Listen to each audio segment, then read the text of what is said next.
Good evening. In this broadcast, the information program time. During the last night, the situation in Grozny didn't undergo significant changes. Massive artillery shooting continued. Intertas reports snipers became more active. Under the cover of darkness, a group of deputies of the Federal Assembly, which to date was in Grozny, left the city and arrived today in Nazran. This morning, artillery firing increased from 7 o'clock in the morning. The agency France Presse reports shells were exploding in the center of the city every 10 seconds, basically near the railway terminal. At 9:30, receiving a series of mortar blows was the now famous Minute Square in the southern part of the city. In the center of Grozny, unlike the fringes, marauders have decreased looting. Impeding the raids are the rebels and local residents. In the suburbs, they stopped 2 KAMAZ vehicles which were en route to Nazran, escorted by a combat transport carrier.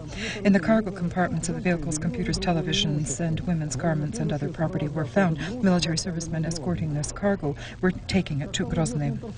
As Interfox learned from military sources in Mozdok, the contingents of the Marine Infantry of the Northern Fleet in Grozny are conducting combat operations using the method of combing. As the source reports, Marine Infantry periodically enter firing contact with the Chechen gunmen. Information on the losses among the Marine Infantry in Grozny is not yet available.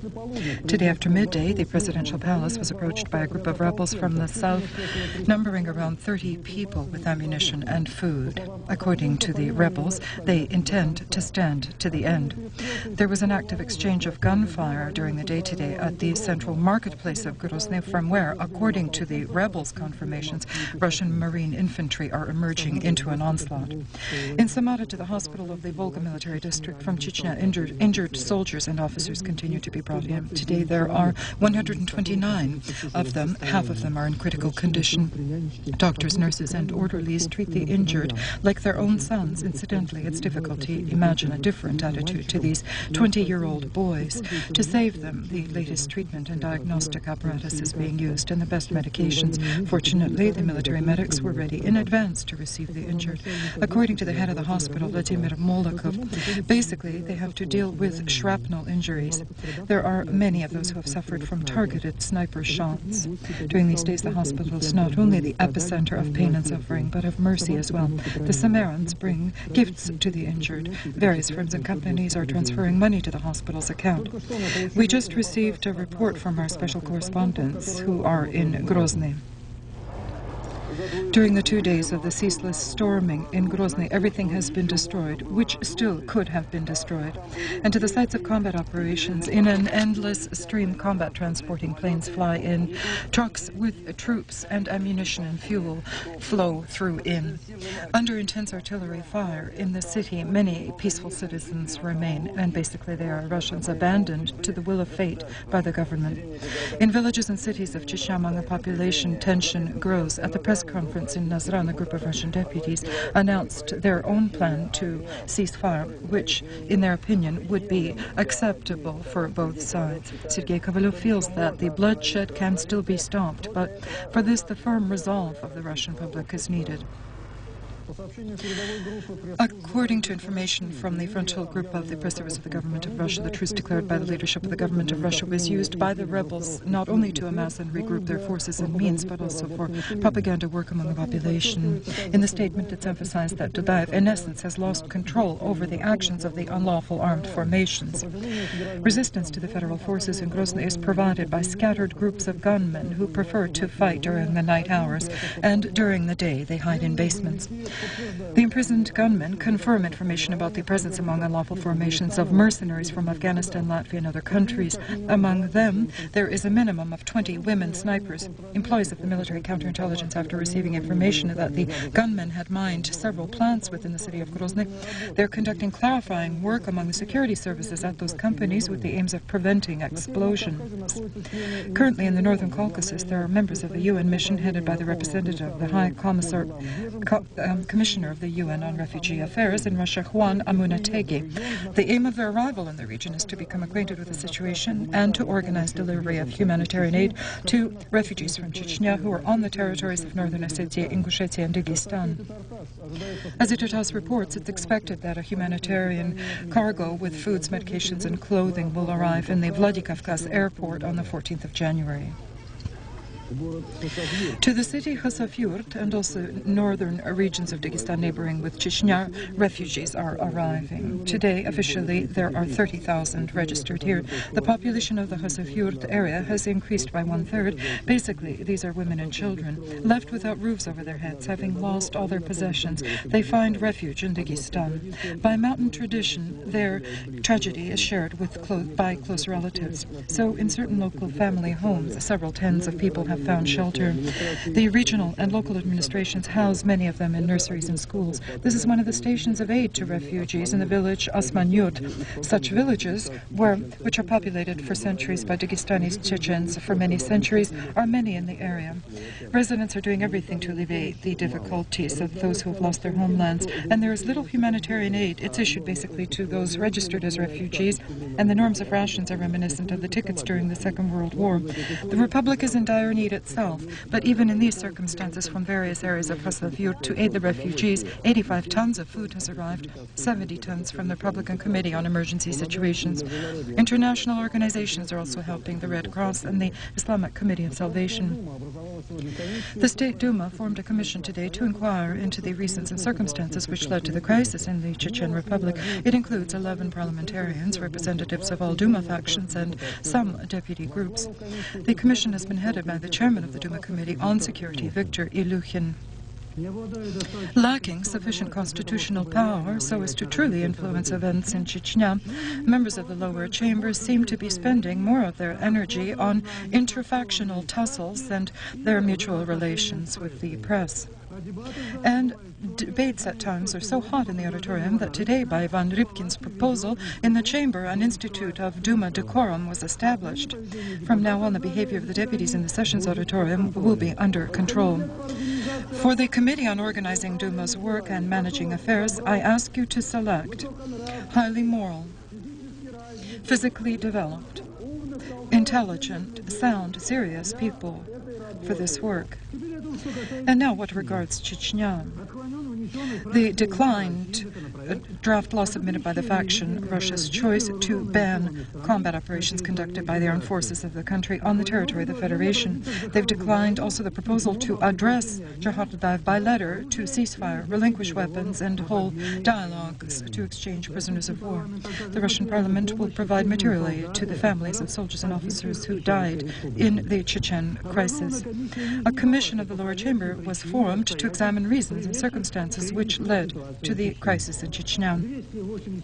284 deputies voted for the resolution to strengthen Russian statehood and also measures to emerge from the crisis which developed because of the situation in Chechnya. The points of the resolution are of a recommendation character, basically, for the President of Russia and the government of the Russian Federation. About the relations between the Duma and the press, today by majority vote, proposals were declined to revoke licenses of the NTV station and gradually reorganize Russian television, and also revoke the accreditation of the television journalist Nikolai Svanidze. Well, we were all lucky today, because the majority of the Duma members, for now, does not blame the mirror. Today in the Kremlin, the President of Russia, Yeltsin, met with the presidents of Kabardino-Balkaria, Mr. Kokov, and Northern Ossetia, Mr. Galazov. They exchanged views over the events in the Northern Caucasus. Kokov and Galazov informed the President of Russia on the social, political situations in their republics. Support was expressed for the position and actions of the President of Russia and the federal authorities in resolving the conflict in Chechnya. Today, the efforts of everyone are needed, of all the progressive forces and movements and strata and directions in Russia, which could make a contribution, contribute their part, contribute their souls, so that in our house this fire would not grow. With these words, the Premier opened the meeting with the intelligentsia, which, in the opinion of government, could become the public council under the chairman of the government on the situation in Chechnya. He opened the meeting and, with regret, admitted that, for now, none of the measures undertaken are met with understanding. Viktor Chernomyrdin said that yesterday he discussed with the President the process of restoring the domestic industry in Chechnya. If we speak of funds, they will be found, both from the federal budget and from the local budget of the Republic. According to the authorities, at least 5 trillion rubles will be needed. However, of special alarm is not the money, but the emotional state of the people. Therefore, the Premier asked participants of the conference to express their suggestions. Having heard those gathered, Chernomyrdin again confirmed his intention to visit Chechnya and the adjacent republics in the very near future. The disarmament of unlawful formations in Chechnya will end in the course of 1 week. The statement was made today by the Minister of Justice of Russia, the chairman of the Temporary Observers Commission on Human Rights, Valentin Kovalyov. Today, the Minister of Justice of Russia, Valentin Kovalyov, who had just returned from Chechnya, said that the local administration is restored in 5 of the 14 regions of the Republic, and in 4 law enforcement organs have begun to function. This process continues. Kovalyov stated that among the unlawful armed gangs, several thousand criminals released by Dudayev for fighting, many were wanted on a federal level, 25 of them were sentenced to the highest form of punishment. Speaking about the actions of the military, the Minister of Justice emphasized there are no massive violations of the rights of citizens or constitutional rights or liberties by the federal forces. The Commission has not recorded any such cases. Valentin Kovalyov also noted the dignified fulfillment of the constitutional duty by Russian soldiers, but at the same time, in the higher echelon of the leadership of the military group. In several cases, there was insubordination, defying orders. The Minister of Justice reported 3 cases of commanders refusing to put their units in the front line. Because of this, Russian detachments, finding themselves in a difficult situation, were not reinforced and sustained losses. In Kovalyov's opinion, these outrageous cases deserve not only moral, but a legal assessment, possibly to the point of laying criminal charges. The press conference of the Chechen businessman, who yesterday met with Viktor Chernomyrdin, began for our program before its official opening in front of the gates of the White House. And maybe here the most significant words were said. The entrepreneurs regretted that the federal forces did not consult with them, who know their homeland quite well, before the beginning of the armed conflict. To the question, where were they looking during these 3 years of the Dudayev regime, they answered, "We figured that if the center was silent, that means the situation suited their purposes." In the auditorium, the representatives of the Chechen diaspora confirmed their intention to unite for the aid of the Republic.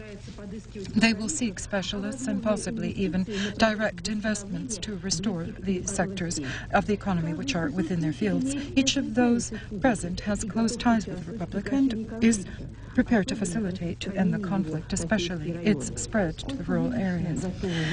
How much personally are you intending to issue your own money in order to restore your own homeland? The first capital of ours is our intellectual potential. We are prepared to return to the Republic and as much as possible, attempt to resolve those domestic industrial problems which face that demolished economy today. The only source of reconciliation, the businessmen feel, is elections. No appointments from Moscow.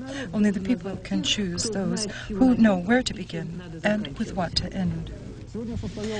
Today, a telephone conversation was held between the President of Russia, Boris Yeltsin, and the Chancellor of the FRG, Helmut Kohl, on the latter's initiative. Boris Yeltsin, on the request of Helmut Kohl, informed him about measures undertaken by the federal forces of Russia in resolving the Chechen crisis. A choir of automobile horns resounded near the Russian embassy building in Bucharest again today. The drivers of passing vehicles were asked to beep by protesters who set up pickets here. They were expressing protest against Russia's actions in Chechnya and called for the conflict to be resolved by dialogue. There was some theatrical expression. The snow on the walkway in front of the embassy was painted red as if drenched in blood. White shirts with red spots on the chest were hung on bodies, symbolizing the souls of those who died in Grozny. On placards, accusations against Yeltsin, Khrushchev, Stepashin. Large police units which arrived quickly moved the picketers, which consisted of students of the capital's universities. Today, the Ministry of Foreign Affairs of Romania expressed regret over the large number of casualties in Chechnya and confirmed its position that it considers it to be an internal affair of Russia, but expressed the conviction that the conflict must be resolved peacefully. However, despite the official position of Bucharest, events in Grozny are broadly used, especially in the press, to heat up anti-Russian sentiments in the country. The The actions of the Russian army in Grozny here are compared to the actions of the 14th Army during the Pridnestrovian conflict. In the press and on television, to the accompaniment of events in Chechnya, there are more frequent appearances made by former officers and generals of the Antonescu army who are attempting to justify their participation in the war on the side of Hitler.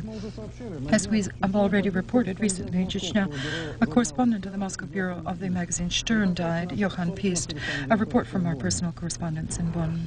According to the Stern magazine, after the Second World War ended, the number of crises regions on the planet continues to grow. In 1994, the 41 wars were raging, to which the Mexican state Chiapas, Yemen, and Chechnya were added. At the same time, neither the UN nor any other authoritative international organizations managed to become effective instruments in preserving peace, just as the prevention of armed clashes. In the 187 regional conflicts during the last 50 years, hundreds of thousands of peaceful citizens died, including journalists attempting to show the world the cruelty of the times and the ineptness of politicians. Last year, there were more than 100 in South Africa, Yugoslavia, Somalia, and later in the Russian Caucasus. The youngest correspondent of the authoritative German magazine Stern, the 30-year-old Johann Pist, was sent to the Chechen capital to prepare materials on one of the partisan regiments of Dudaev, located on the border with Ingushetia. Lifestyle, religion, bloody revenge, and the cruelty of gunmen who declared a bloody vendetta against Russia were the main assignments of the German journalist. But when the necessary material was compiled, the correspondent didn't resist temptation to personally see street clashes in Grozny and died from automatic fire of one of the Chechen gunmen. In none of the German mass media is there a practice of forcing assignments on journalists in conflict zones, says the head editor of the Stern magazine. And there is no age censure, only a personal desire. Of course, sensational materials elevate the publication's appeal, but not with the price of life.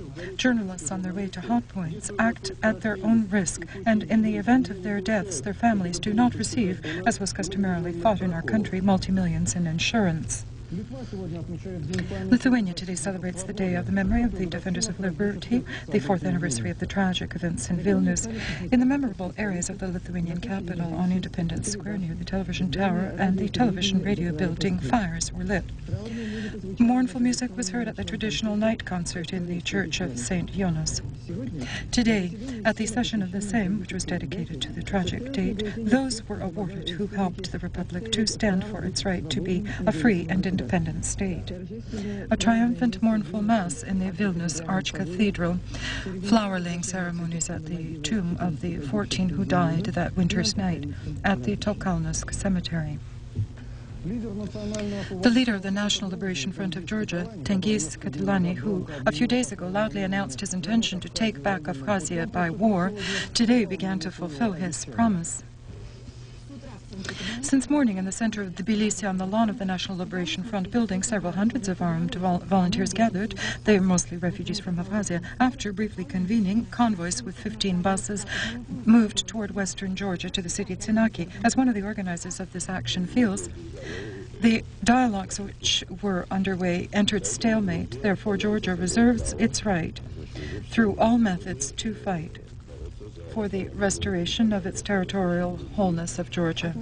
However, the opinion of official Tbilisi remains as previously. Paths of political regularization of the Georgian-Abkhazian conflict are not exhausted, but to permit the entry of unlawful armed formations of Kitovani into Abkhazia, this will be the beginning of a completely new phase of bloodshed and a new phase of confrontation. This is a serious venture. It violates the law, and within the law, authorities will be acting. In the afternoon, near the city quarry, law enforcement organs detained 6 of the buses of the convoy and 3 combat vehicles. During the operation, 150 people were disarmed. 5 members of the unlawful formations were injured. The rest of the buses with the volunteers managed to break through the cordons and continue their way towards Sanaki. As we learned, the remaining 6 buses containing the organizers of the campaign onto Abkhazia of Tengiz Kitovani and Tengiz Sigua were also detained later near the city Kutaisi.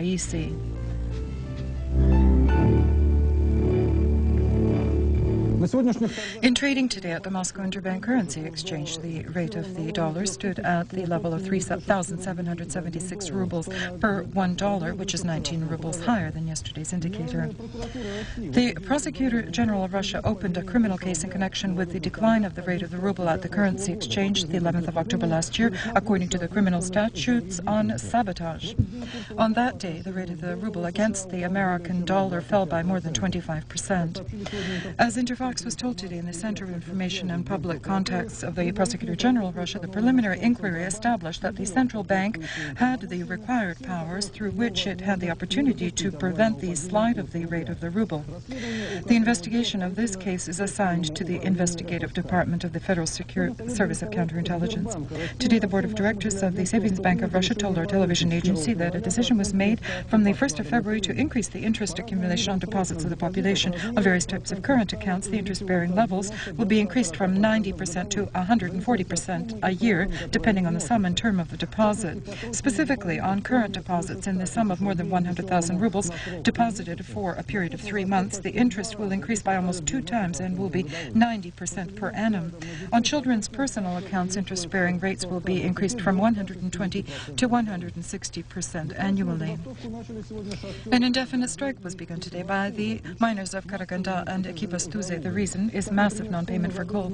For example, the sum debt of companies of the coal sector of Karaganda for fuel delivered already is 1,200,000 tenge, or around 60 billion rubles. Intertas has information that on the first day of the protest of the 23 mines of the basin, only 3 were normally operating. The coal industry of Kazakhstan is enduring very difficult times. A change in the economic systems, the severing of the usual ties, was especially strongly felt here in this sector. Coal mining is decreasing, technology is growing outdated, and given all of this, the miners themselves are suffering. That is, non-payment of salary for many months. That is, the social conditions in which they have to live, and naturally, the miners were first to begin the strike because they work in unbelievably difficult conditions. The miners of Karaganda and Kibastus hope that not only will the government fulfill their demands, but will find a way for the sector out of the crisis, and they are seen in integration with Russian colleagues and attracting foreign investments. In June of last year, a contract was signed for the delivery to Malaysia of 16 fighter and 2 research bombers, the MiG-29s. For the first time, Russia has entered the very promising weapons market in Southeast Asia. And immediately, Western competitors hurried to express some doubt that Russians probably will not be able to fulfill the order on time. They underestimated our defense workers. 8 front destroyers are ready. 4 are undergoing flight testing, and in March will be sent to Malaysia. This contract is very important for the country and therefore is under the scrupulous gaze of the government. Today, Alexis Kavets visited the Moscow Aviation Manufacturing Association and, according to him, was satisfied with the progress of work. All suppliers are fulfilling their obligations completely and the export order will be executed on time. The MiGs delivered to Malaysia are equipped with systems which enable refueling in the air and new radar equipment as well. All of the machines, despite the reports of certain sources of mass media, will be equipped with domestic rockets, the R-73s and RVVAEs, and not foreign ones. Apart from that, Russia promises to build in Malaysia bases for technical and service maintenance of the planes and deliver various aggregates and spare parts. All of this will provide work for the next 5 years for almost 500,000 Russians. Last night, the 100 days of the testing period expired, through which, according to the Resolution 943 of the UN Security Council, part of the international sanctions was lifted against the Federative Republic of Yugoslavia for transportation, sports and culture. The main condition was to cease all aid except humanitarian aid to the Bosnian Serbs. On the almost 600-kilometer border between Bosnia and Yugoslavia, all this time 180 international observers were at work. Our film crew visited Drina today on several stretches of the border. On the results of the work of the international mission, we were told by the deputy head of the observing sector Alpha, Gennady Vasilyevich Semyonov. The mission was fulfilling its task, which was scheduled for the 100 days, and I may confidently state that in essence the border has been sealed off. In Yugoslavia, everyone hoped that when the 100 days lapsed, the senseless and painful sanctions would be lifted altogether. However, tonight the Security Council adopted a resolution according to which the test period has been extended for another 100 days, with the possibility of immediately revoking all indulgences, closing the airports and reports in the event of any violations of the regime on the Drina.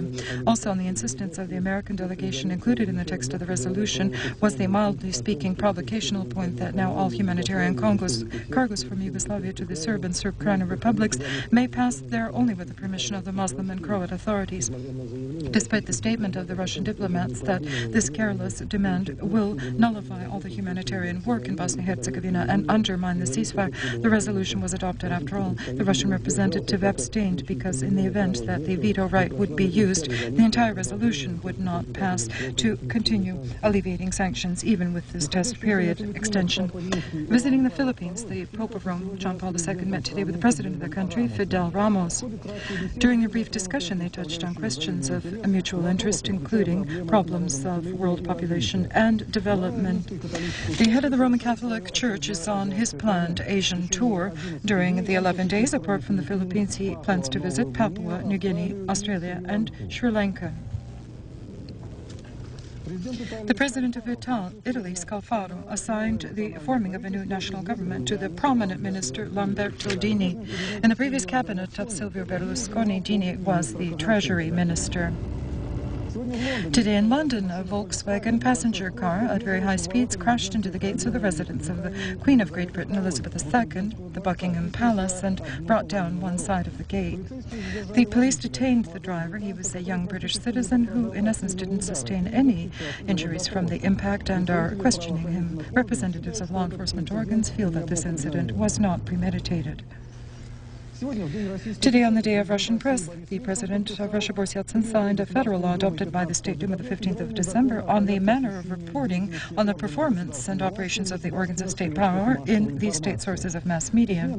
In the letter sent today to the Chairman of the State Duma, Ivan Rybkin, the President rejects the posture ratified by deputies according to which federal organs of state power and organs of state power of the subjects of the Russian Federation cannot be founders of periodical publications except for such that would publish official announcements and materials. The head of the television radio company Ostankino, Alexander Yakovlev, spoke out for the end of the senseless, in his opinion, conflict of the Russian government with the sources of mass media because of the situation in Chechnya. Speaking at the meeting of the Prime Minister Viktor Chernomyrdin with representatives of the public on questions of the political resolution in that Northern Caucasus Republic, the head of Ostankino called the situation absurd when the military are teaching correspondents how to write and journalists tell the army how to fight. The rumors had not yet subsided regarding the possible dismissal of the chairman of the Russian television radio company, Oleg Poptsov, when information agencies reported the attack on NTV. Although superficially this looks like even concern for an independent television service, it's proposed to amalgamate the Russian universities broadcasting on Channel 4 from the morning and NTV, which, according to the decree of the President of Russia, occupies the evening hours. Although, as well, the controlling package of shares is to be given to the government, and the government intends to become a founding member of the NTV. In the end, Oleg Poptsov loses Channel 4, and NTV acquires a much stricter management. Incidentally, the right to broadcast its programs was given to NTV by the President himself as an experiment, as is said in the decree, without a tender or other procedures provided for by the law. The viewers liked the experiment, but the authorities, dissatisfied with the illumination of events in Chechnya, evidently decided not to experiment any further. Today, the chairman of the television radio company Ostankino, Alexander Yakovlev, at the meeting with the head of the government, directly pleaded to stop the senseless confrontation of the government with the press, at least until the situation in Chechnya is resolved. And so, it is sad if freedom of speech, which barely has begun to take root in Russia, will also turn out to be an experiment. On the 15th of January, it will be 200 years since the birthday of Alexander Griboyedov. The beginning of the pan-Russian celebrations dedicated to that date was laid by the International Conference Griboyedov and World Culture, which for 2 days was underway in the ancient Russian city Vyazna. Today it ended its work. Participants of that conference opened the first museum of Griboyedov in Russia, located in the village Khmelita, in the house where the poet spent his childhood and youthful years. There are not many individuals in Russian history so gifted, so abundantly, who dedicated themselves to serve the country so selflessly and valued so little as Alexander Sergeyevich Griboyedov, a scientist, diplomat, musician, writer, a man combining a massive talents with a sense of duty, only now, on his 200th birthday, received a museum. And to a great degree also because he spent his life on the road, and although he was from an ancient and wealthy family, he had not his own house. For 27 years, Khmelita was restored, the estate of the Griboyedovs near Smolensk, where, as a child, during the vacations, Alexander Sergeyevich lived with his uncle. In our days, to open somewhere in the province for state money another Russian literary center is an event. To share the joy with the workers of Khmelita, and mostly with the director of the museum, who dedicated his life to create it, Viktor Kulakov, came writers and diplomats and actors. They came from Russia and from tens of countries of the world. At the international conference, they will speak of the contribution of one of the brightest writers into Russian literature and the national language. And again, they will laugh at his truly immortal comedies, and which will be performed by the Moscow Art Theater in Khmelita.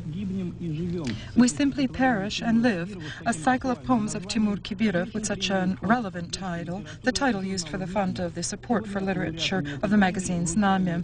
Laureates of this award, awarded for the second year in a row, today became poets, prose writers, critics, and publicists of various generations. The Znamya Award went to Georgy Vadimov for his novel The General and His Army, which evoked extreme reader interest last year. For the novel Aaron, which expounds on liberal values, Anatoly Korolev was awarded. Among recipients are the translators Solomon Abt and Sergei Ladin, the writers Mikhail Kuraev and Leonid Yuzefovich. The award for the category Russia Without Borders went to Vladimir Vainovich for the novel The Idea, and in the category Literary Criticism, Pyotr Weil, one who wrote the essay The Great City and the Fringe of the Empire. And now, a curious report from our personal correspondents in Brazil about what surprises are encountered by workers of the postal service in that South American country. Brazilians entrust to their mail system everything possible. In this station, for example, recently, completely by accident, they found a certain parcel with 7 kilograms of cocaine. Later, it was learned that this original means was used to send the narcotics to Rio de Janeiro from the Amazon over the course of 4 years. And in the very south of the country, in the state Rio Grande do Sul, a postal worker, Daniel Trinidace, still cannot recover from fright. Sorting packages, he dropped a bag, which suddenly began to move, out of which this enormous serpent slithered out. In the postal station, it was quite crowded, and in the panic, they didn't realize immediately that the snake was not poisonous, simply a harmless python. The sender and receiver of the parcel was one and the same. Eduardo da Silva was not at home. It turned out that he, as a sergeant of the Army of the Special Unit Selva, did not return yet from his 2-year post of service in the Amazonian jungles, from whence he sent his python by mail. The police laid criminal charges against the snake owner for cruel treatment of animals, because the python tossed about in the package for 3 weeks without food or water. In a few seconds, Oksana Polonska with the sports news. With this, I bid you farewell. All the best.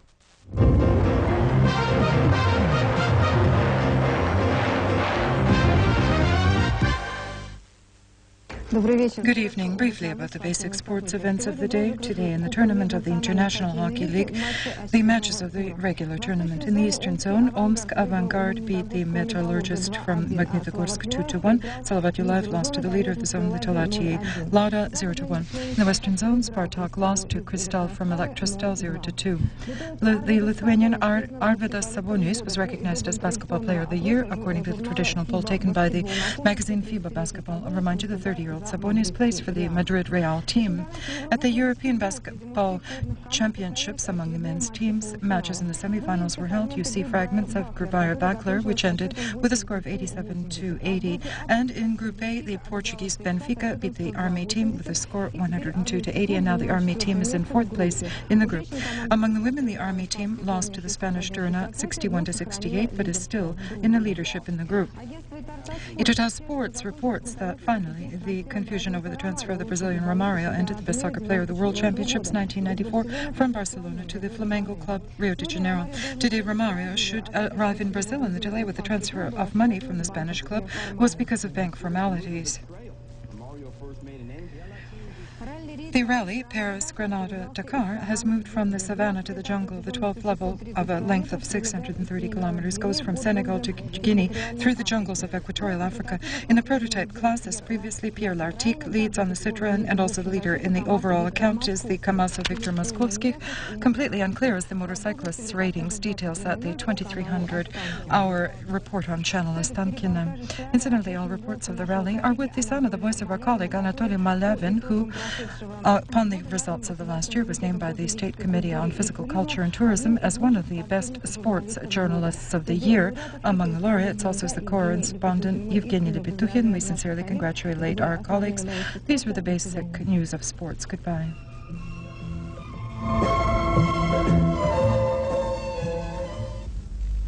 Good evening.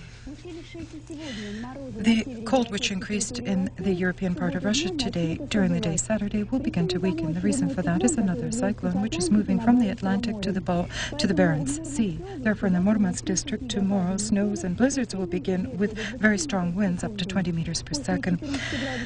After minus 14 degrees temperatures will rise to zero. In the Arkhangelsk district, Karelia, and the Nenets Autonomous District, in the end of the day, the weather will begin to deteriorate. Snow will fall, winds will increase. At night it will still be cold, minus 13 to 18, but by the end of the day, minus 3 to 8 degrees. In the Republic of Komi and the Volgovetsk area, variably cloudy skies with some brief periods of snow. During the day, minus 8 to 13.